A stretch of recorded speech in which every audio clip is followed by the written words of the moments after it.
Hi everybody, Richard Roy 2 here. I'm making a video response to Gothatfunk. I believe his name is Paul. Hi Paul. I hope I'm getting your name right. I'm pretty sure I've heard it before and I wasn't able to find it when I looked it up. I was originally going to make a video response to Chemistry 101, and it pertains to relationship.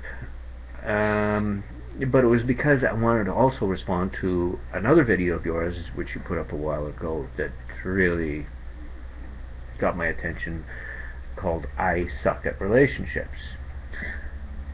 And rewatching it just now, I made the other video that's not good enough. I want to go with this one. There's something about the I Suck at Relationships that I wanted to touch upon with you. And you can hear what I have to say and consider what I have to say and toss it out as you will. It occurs to me that not everybody's the same, and not everybody may pursue things in the same level or in the same manner and have the same sort of things. But you did mention in the other one, Chemistry 101, the issue of being, I don't know, attracted, like some sort of unstoppable force towards somebody for some strange reason, whether it be chemistry, pheromones. I thought about the way you were talking about in Chemistry 101, and is seeing this woman that you had been in a relationship with before, you fell in love with before, but you didn't see her face, you just saw this person. And the thing that first comes to my mind when you speak of that sort of thing is that, okay, that you didn't see the face, but you saw this person's body language, you saw the way this person carried themselves, the way this person moved. And the thing is, okay, there's something about that aspect of it that attracts you. And each of us has certain things that attract us to people. It could be any number of things, particular shapes, particular ways of moving, particular carriage, nuances, colors, flares, who knows. I mean, suddenly I can see somebody and I go, oh, wow, you know, and this instant, I don't know what it is. To me, for me, it's like dizziness. It's like, oh, I'm going to lose consciousness or something like that. Make of it what you will. But going over the other video, I Suck at Relationships, I found particularly intriguing a lot of the things you spoke of. And I had gone through a great deal of difficulty with relationship because for the longest time I never really knew what it was. It was something that basically we were raised with, and it's something that we kind of absorb through osmosis. I mean, there are people out there, there are various institutions, you go through school and you hear other people talking and they give you little, this is what a relationship is, blah blah blah blah blah blah. But you know, when you're growing up in a household, in a family, and your lessons are a lot of times taken in through osmosis, you just absorb what's going on around you. You don't really know how to put it in words or anything like that. Now, my parents were in a relationship, and that's what a relationship was. You define it by that. This is what a relationship is. And there was something about, you know, certain little lessons you hear filtering through, like, oh, what's life, you know, so this sort of thing. What is life about? And all the things that you develop over time, this self-identity, self-directedness, and all the rest of this stuff. A lot of that stuff was killed in me as a kid, but anyways, you know, it's a different complex story. But I am where I am now, and I'm looking at things, and there's certain things events that have happened recently, like 2010, that allowed me to actually kind of walk through my past and look at it more clearly than I'd ever done before, and reevaluate a lot of the shit that I absorbed over time. Relationship. Again, this idea of life, you grow up, you get married, you have kids, you grow old, and you die. And there was something about that sort of, you know, general track that really kind of made me just shudder. I just really didn't find that all too attractive, you know. There was a lot missing from it. But I did meet someone and fell in love. Not well. It's difficult to say how, but there's certain things about this woman that was just made me dizzy. What else can I say? And she took my heart. I liked the way she talked. I liked the way she carried herself. Like the size of her, the proportions. You know. There are certain things that feel comfortable. And she just took my heart. And through the course of the relationship over time, you could say it was a failed relationship. I think it was like 8 years later we ended up separating and we got married. 8 years prior, and it's kind of funny when you look back on that sort of thing. The point where the breakup was coming, there was ire, anger, and whatnot, because we didn't communicate very well. And I needed something and I wasn't getting it. And let's not get too much, but what ended up with, and I think it happens in a lot of relationships, it ends up as kind of a barrier, a wall of anger that you have a hard time looking back on. Well, let's face it, I was in love with her even towards the end, and it was rather difficult because I got angry because I felt like something was being taken away. I mean, that's basically what anger is. It's the mask that fear wears. I was afraid I was going to lose her, and I did. And I got angry with her because I felt like she's the one that took her away from me. But, you know, later on, this period where I got to look back on things, that wall of anger was there for the longest time, and I couldn't look beyond that wall of anger. I was always angry, angry, angry, angry. But in 2010 something happened, and I kind of, because I was still self-searching, looking for myself, trying to discover myself more, and I still am, and I always will be, I was able to take a backward run at it. So I went way back to, you know, childhood, and I was going forward, taking this walk forward, and then I met this woman that I fell in love with, and it's kind of like I fell in love with her again. Isn't that funny? But when I look back on things, I look at relationships very differently. I actually have an idea of what I think a relationship is now compared to back then. I just fell in love with her back then, and I never really knew what to do with it or what I wanted to do with it. And that doesn't necessarily mean that we'd be good in a relationship now, because what I want to do with a relationship now may not necessarily would be what she would want to do with a relationship. Maybe I'll get back to that later. But going through some of the stuff in your videos, you talk about successful versus unsuccessful relationship. Well, you said you want, you haven't been able to get into a successful relationship, and I have to ask the question: what is a successful versus an unsuccessful relationship? When I look back on my relationship now, I say there was a success to it. It's an experience. That's what life is. It's experiences. And this was, as far as I'm concerned, there was a successful aspect to it. I do love aspects of that relationship, and they'll always be here. Always. I see things so much more differently now, and I am more the type who wants to explore. And that may be what I would have done back then, but I didn't really understand how. I didn't think I could, or, you know. And there was two of us at it, and we were both accepting certain elements or aspects of the way they were relating for a period of time. And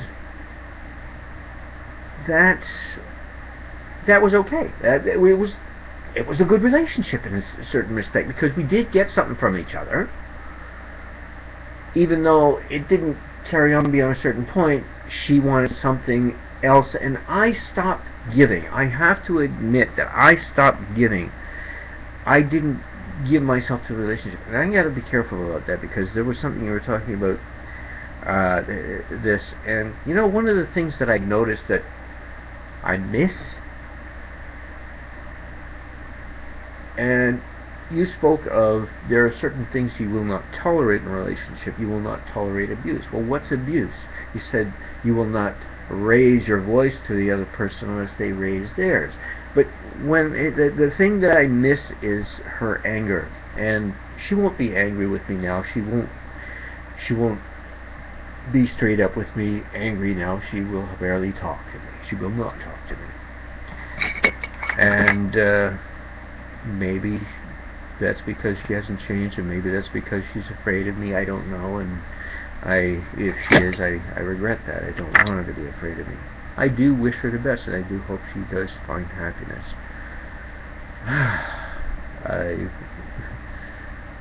I'm still curious. Well, I've got more of this. I wish that there was. I wonder if there's something that could have happened that I could have done differently that would have made the relationship work. And, you know, that's probably silly.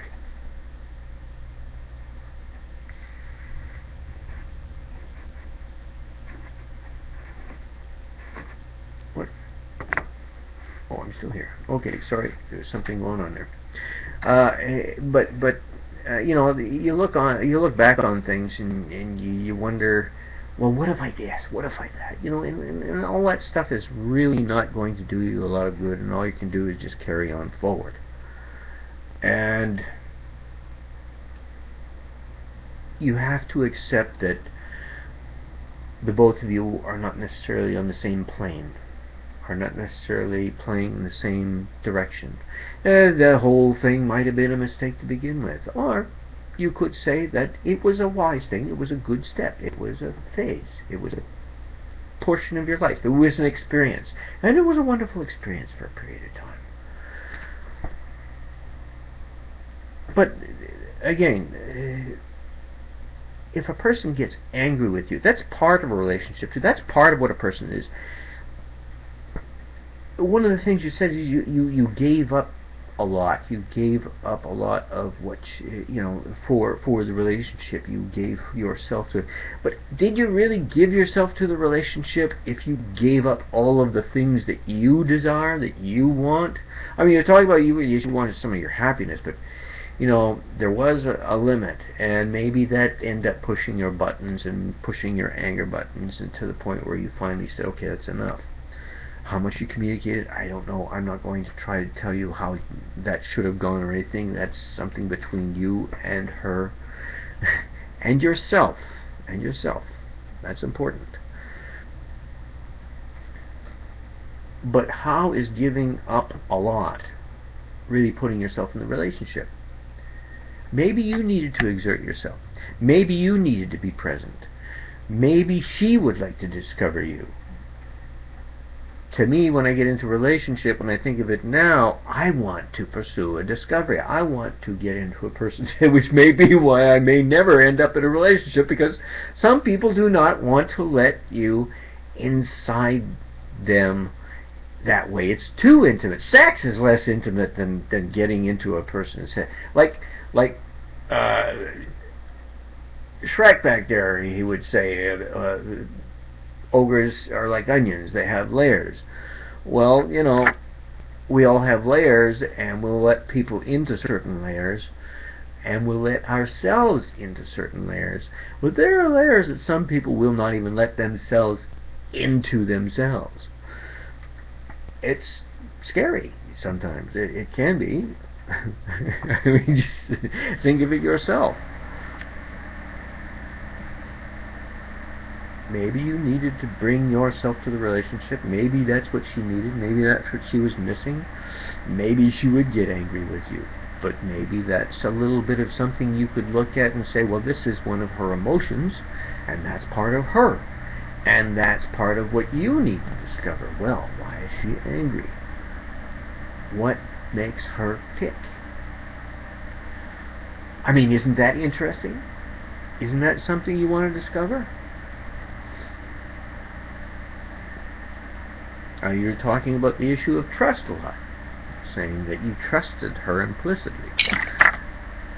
You're not necessarily a trusting person. There's an interesting thing about that part of it, is that she never really trusted you. And my wife never really trusted me. She got certain things where she was questioning me all the time. I didn't realize at the time that I have to ask the question: is it possible? And this is something I want you to think about. Does a person project their own feelings onto another person, what they feel about themselves? So what I'm saying is,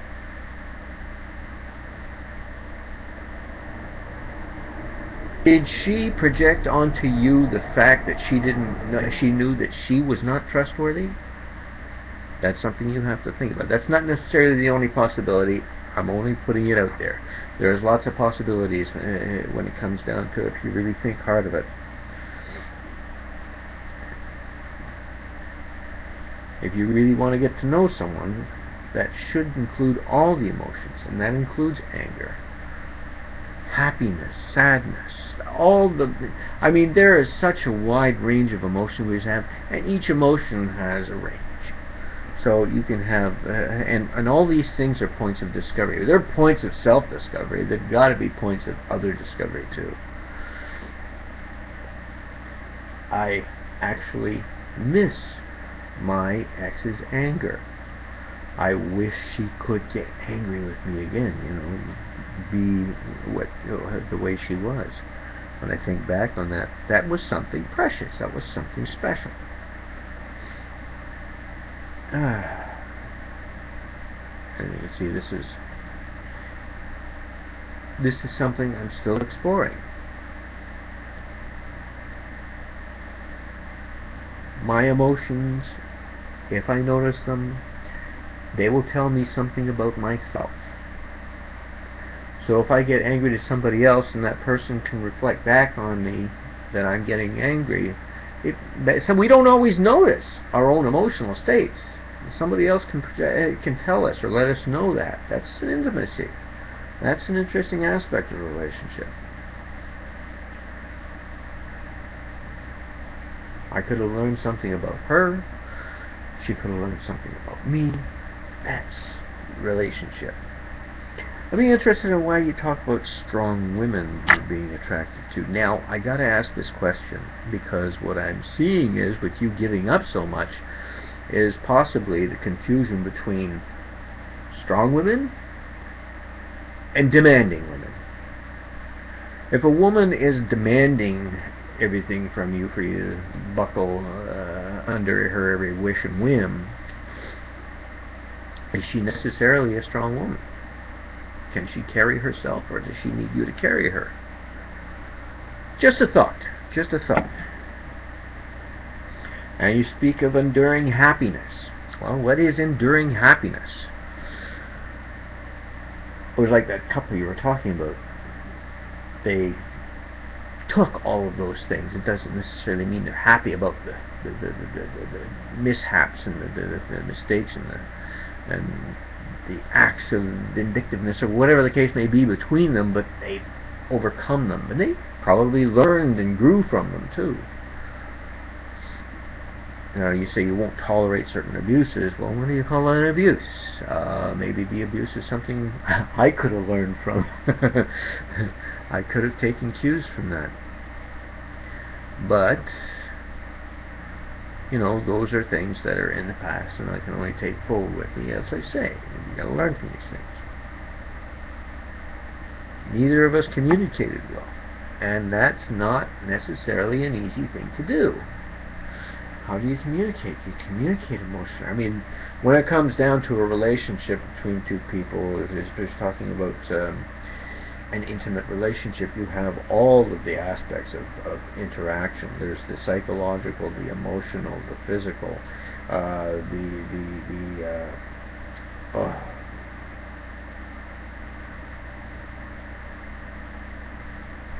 soulful,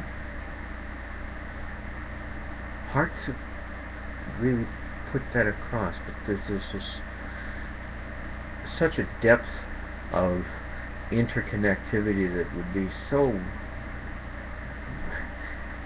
Use your own imagination. I mean, you want that connection. You want to be able to get to know somebody else intimately enough and get them to know you intimately enough that you become this really intertwined union. I don't know what else to call it.